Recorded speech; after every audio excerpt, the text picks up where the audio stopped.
Stocks, bonds, ETFs, straight out of downtown Chicago. This is Zach's Market Edge. Welcome to Zach's Market Edge, the podcast about investing in your life.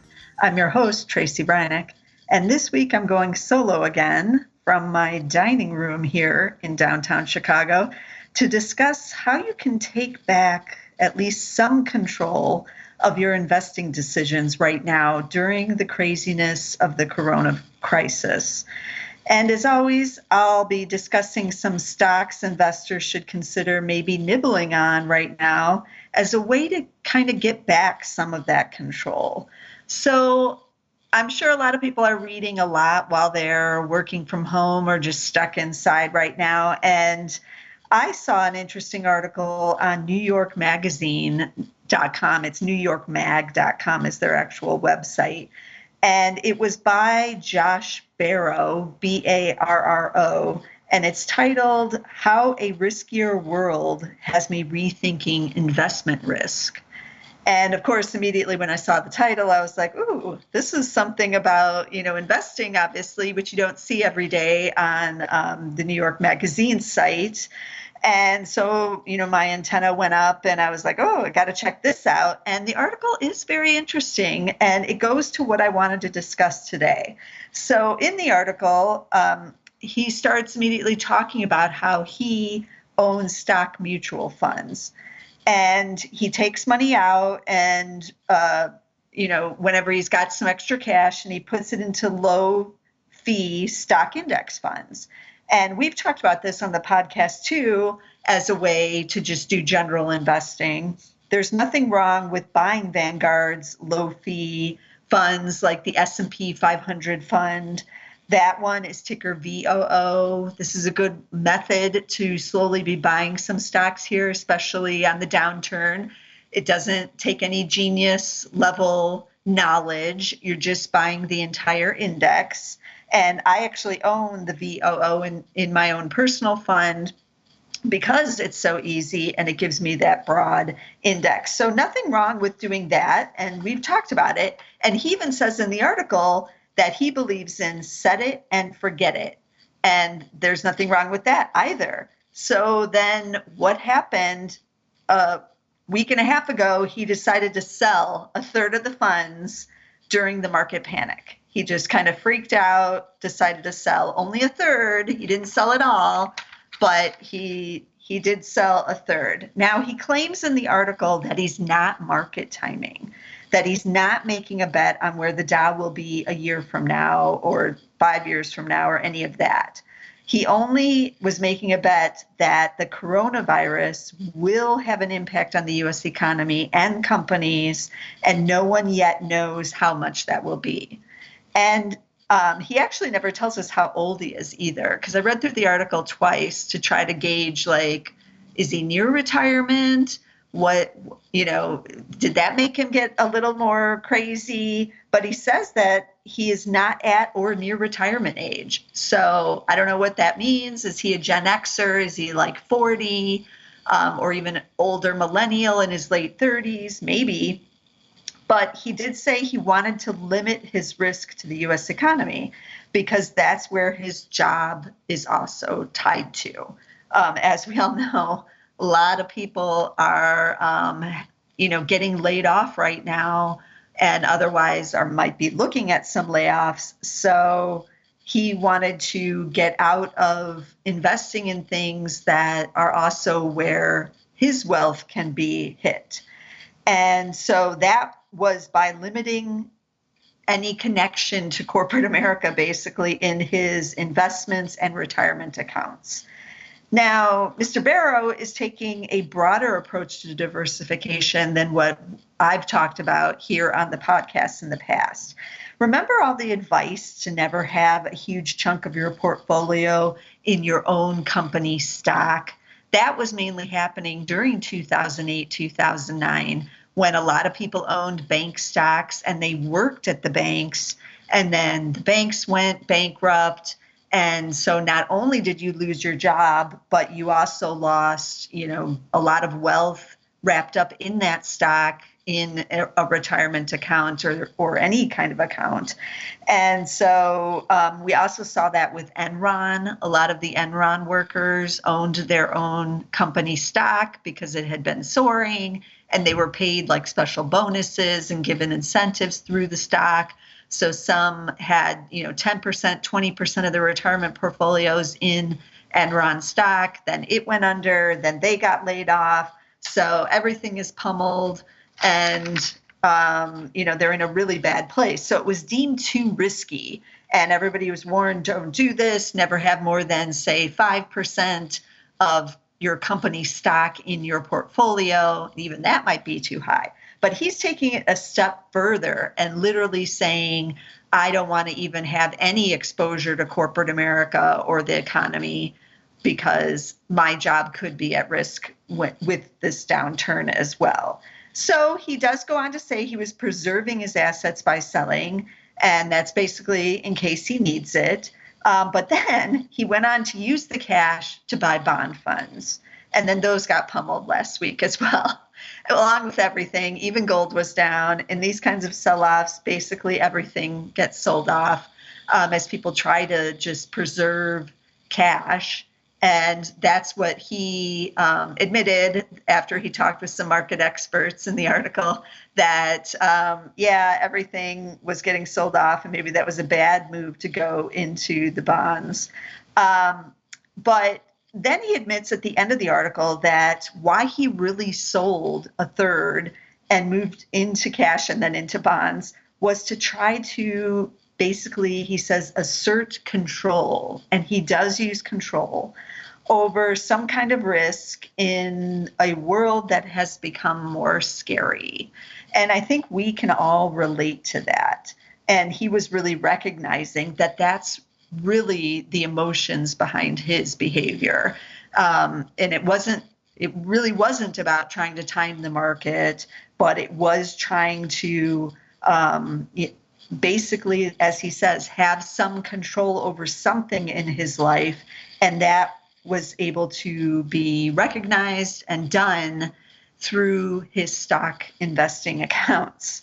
But we all have this right now where the emotions are driving our investing behavior. We all have stress, anxiety. Some of you maybe have lost your jobs. You might be on the verge of losing it if you work in service industry. You're wondering if you still might not get laid off in April, as a lot of companies have said they are paying employees through the end of March. And you don't know if that's going to continue or if you'll still be out of a job into April. So there's nothing wrong with freeing up some cash if you think you may need it, obviously. Congress is looking to waive some of the early 401k withdrawal penalties. I've seen that in some of the plans. Not sure if that's going to be in the final package, but I wouldn't be surprised if they have something in there. And some of the caps I saw, you could take it out penalty-free up to $100,000 so that people can tap their 401ks if they need emergency cash right now. Because remember, cash is king. That's what's giving you some financial independence right now. And it can give you a sense of control when everything else around you is uncertain and scary. So nibbling into a few stocks here could also give you a sense of control in a strange way, because you're basically taking some action. You're making a statement that that business is going to survive, that you believe in them, that they're going to weather this storm. You've been watching the market selling off. That has given you anxiety and stress as well. But buying in can also give you back some of that sense of control. And even if it's not the bottom, because as I've said in other podcasts, no one's going to time the bottom right. But when you're getting a deal on something or you're getting in just at a good level, makes you feel good, helps to get stocks on sale, right? So nibbling can give you that sense of control. Now, who will be able to weather the storm? That's another separate question. And last week on the podcast, I talked about some businesses that will likely remain in business. And one of those was Twitter, which, obviously doesn't own any hotels or cruise ships. It's not the airlines. It doesn't have any hard assets, really. It has employees and it runs this website, but it doesn't have much else going on overhead-wise. But they even, since that podcast, have now withdrawn their first quarter guidance because advertising is starting to get hit, and that's obviously where they make their revenue. And advertising, by the way, is always the first thing to get cut as we go into a recession. It's always something that I watch to see what's going on with it as a signal of a recession, because for most companies, that's the first thing that you can legitimately and easily eliminate to save money. You don't have to put that Twitter campaign out there about, whatever it is you're campaigning for on there versus keeping some employees or, other things that could take priority. You can eliminate that Twitter campaign. So that's what Twitter is seeing. It is seeing everybody saying, hey, I don't need to put out this ad right now. I can wait until things are better and more certain. So that's just a little tidbit, like watch what happens with advertising. Other internet companies also are going to get hit by the advertising. Facebook, which on Facebook itself, also on Instagram, and Google, obviously, Google ads are going to get hit as well. So keep that in mind. But also a lot of businesses are going to see, obviously, the warning on the revenue. We're going to see the withdrawal of guidance. And then we're going to see what really happens as these earnings reports start coming in. But who can withstand that hit to the revenue and wait for the rebound? That's what a lot of people want to know, right? Where should they be going? What could be kind of safe, but nothing is really safe, right? I got asked a question from a listener the other day from the other podcast about a couple of stocks. And he was asking about Pepsi or Coke and which one. And, that's up to all the investors to decide after they've done their research on what is management like, what does the balance sheet look like, what's happening in the business. But what I can tell you on Pepsi and Coke, let's start with Pepsi. So it's PepsiCo. PEP is the ticker there. They're a number 3 rank right now, but the rank is about to get blown out, thrown out. But right now that's a hold on the Zacks rank. PE is now 18, and the dividend yield is 3.6%. Now, they've been announced that they're hiring. They're hiring 6,000 people in the U.S. because they have that big food business. And yes, we're all buying potato chips and comfort food right now, in addition to drinks. So they're hiring 6,000 people. That's a good sign. But I'm sure there's other impacts that are on the negative side in certain parts of their business, especially globally. So keep that in mind with them. And then Coca-Cola, KO is the ticker there. They're also a rank 3. PE is 17.3 right now, and dividend is 4.4%. But they're suspending production in India, as India is now going on almost a complete lockdown.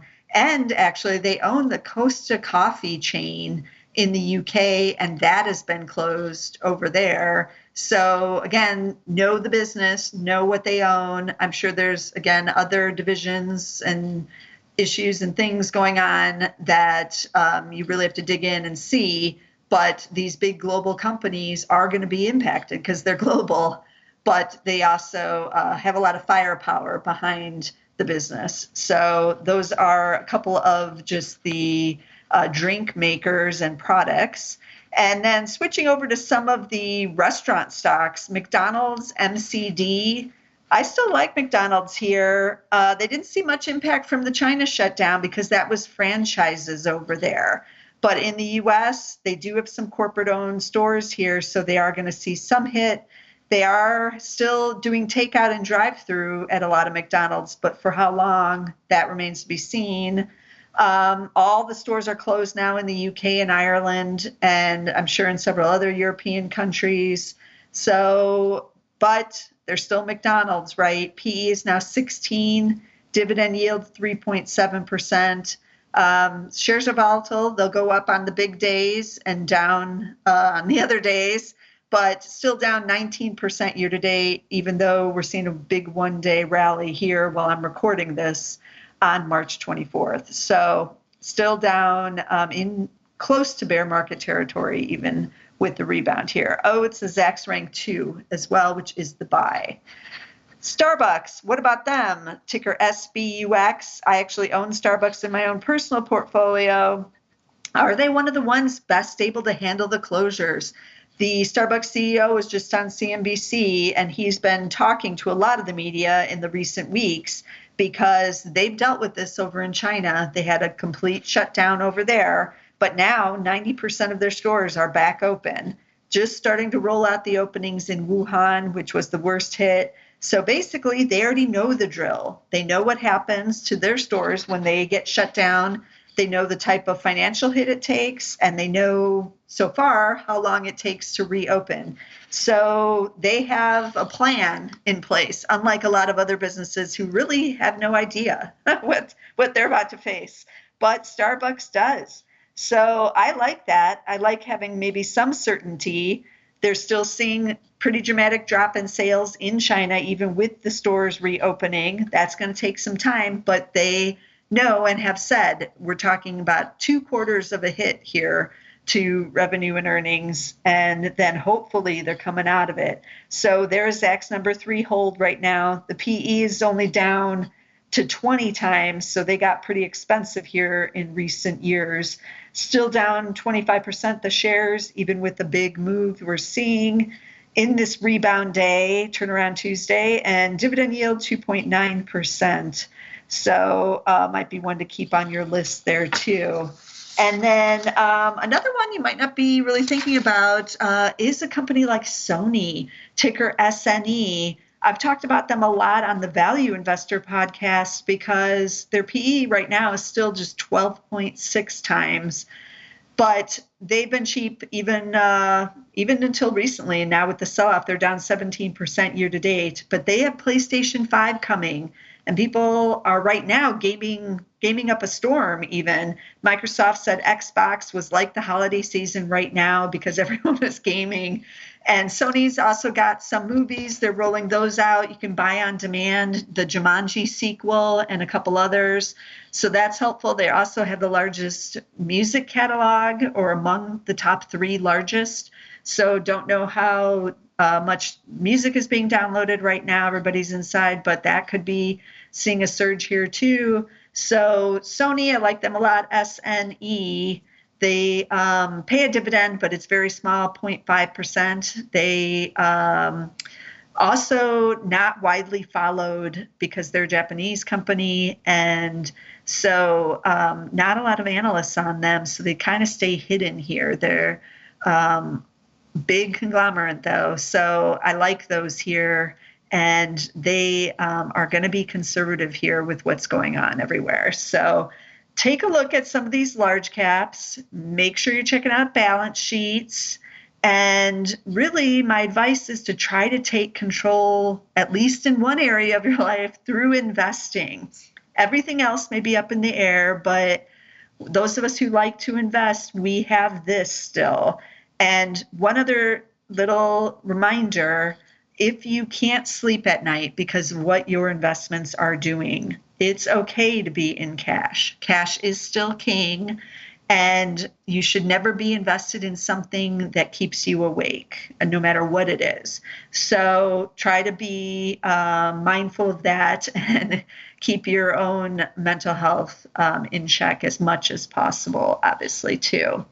Oh, another thing with Starbucks actually is that the coffee beans are having some issues now. This is something that a lot of people might not be thinking about either, is the supply chain for all of these companies, just even getting the beef to stores and things like that. But the beans are at their highest price since January right now because a lot of the supply chain is apparently being disrupted in places like Colombia and Honduras as those countries are going into coronavirus lockdown.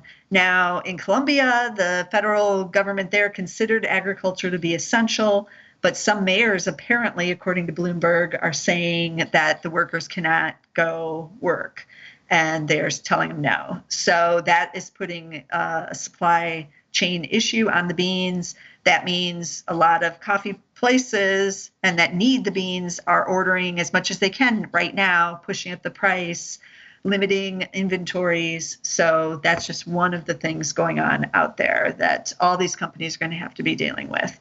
But start nibbling, look around for opportunities. Don't try to choose the bottom and try to take back a little bit of control. I do think it will make you feel better. And Josh Barrow said it made him feel better to sell that third, even though he went into the bonds where he got pummeled. I shouldn't laugh. Sorry, Josh. It does stink. But yeah, if that's making you feel better, good. I'm glad to hear it. I'm getting all my pages all set here because I wanted to give a list of the stocks I talked about today. So I did talk about the Vanguard S&P 500 index fund. It's a low fee. I like it. I have some ownership in it. I put money in it. It's VOO if you just want an index.